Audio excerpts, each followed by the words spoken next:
Seorang pria di kota Parepare, Sulawesi Selatan ditangkap polisi. Pria tersebut terbukti mencuri sebuah motor, namun motor yang dicuri bukan milik orang lain, melainkan milik istrinya sendiri. Pria berinisial SL ini ditangkap Satreskrim Polres Parepare, Sulawesi Selatan. Dirinya terbukti melakukan aksi pencurian sebuah sepeda motor.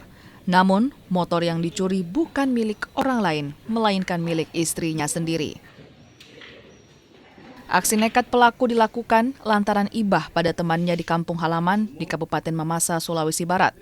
Motor hasil curian tersebut kemudian diberikan pada temannya yang diketahui hanya memiliki motor tua. Aksi pencurian tersebut dilakukan saat sang istri tertidur. Sebelumnya pelaku sudah menduplikat kunci kontak motor tersebut. Motor hasil curian pun dibawa temannya ke kampung halaman.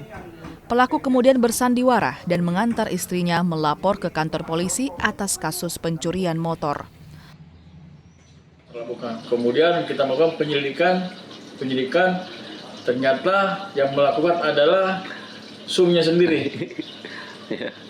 Motifnya sendiri ini pelaku ingin memberikan motor kepada temannya dengan alasan bahwa motor temannya itu sudah tua.